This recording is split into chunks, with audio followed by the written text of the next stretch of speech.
काशी, मोक्ष की नगरी और मणिकर्णिका घाट वो स्थान जहां जीवन का अंतिम सत्य स्वीकार किया जाता है। लेकिन पिछले कुछ दिनों से इस पावन तीर्थ पर विकास और विरासत के बीच एक ऐसी जंग छिड़ी है जिसने सियासी पारा गरमा दिया है। सोशल मीडिया पर वायरल होती मूर्तियां, टूटी हुई मढ़ियां और मलबे की तस्वीरों ने एक बड़ा सवाल खड़ा कर दिया है। क्या काशी के कायाकल्प के नाम पर उसकी पौराणिक पहचान मिटाई जा रही है?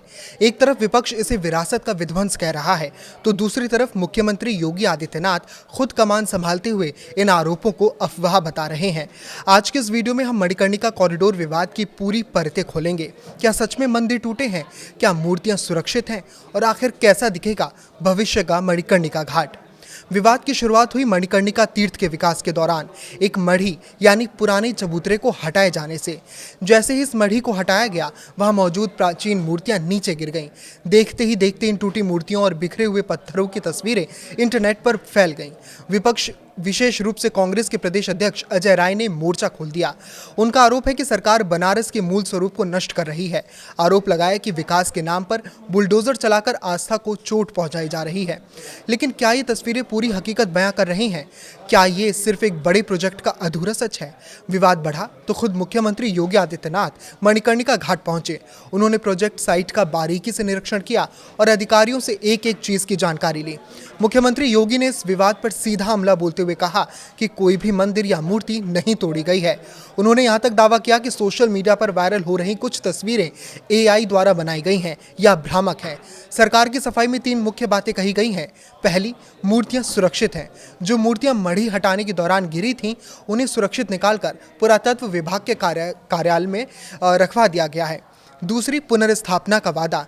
जैसे ही प्लेटफॉर्म का निर्माण पूरा होगा, इन सभी मूर्तियों को उनके मूल स्थान पर पूरी मर्यादा के साथ फिर से स्थापित किया जाएगा। और तीसरी ये कि मुख्य मंदिर जैसे मसान मंदिर हो गया, तारकेश्वर मंदिर हो गया और रत्नेश्वर मंदिर पूरी तरह सुरक्षित हैं। अब सवाल उठता है कि आखिर इतने विरोध के बावजूद ये काम क्यों किया जा रहा है?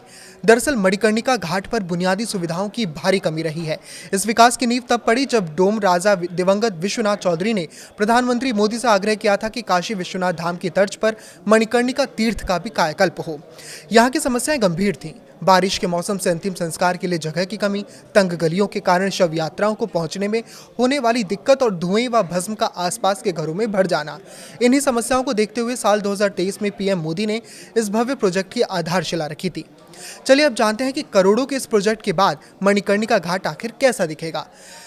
पहले चरण के लिए 35 करोड़ रुपए आवंटित किए गए हैं। करीब 3000 स्क्वायर मीटर में ये तीर्थ विकसित हो रहा है और कुल 39,350 स्क्वायर मीटर का एक विशाल प्लेटफॉर्म तैयार किया जा रहा है। प्रोजेक्ट मैनेजर समीर के अनुसार कार्य पूरा होने के बाद एक साथ 19 अंतिम संस्कार सुचारू और सम्मानजनक ढंग से किए जा सकेंगे। साथ ही श्रद्धालुओं के लिए वोटिंग एरिया और आधुनिक जन सुविधाएं भी उपलब्ध होंगी।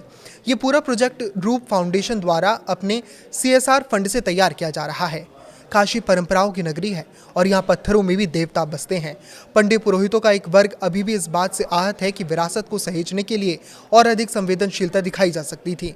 लेकिन प्रशासन का मानना है कि भविष्य की काशी को व्यवस्थित करने के लिए ये बदलाव जरूरी है। विकास और विरासत के इस टकराव में सच क्या है, ये तो आने वाला समय ही बताएगा। इस पर आपकी क्या राय है, हमें कमेंट करके जरूर बताएं। लाइक करें, शेयर करें और इसी तरह जुड़े रहें। नमस्कार।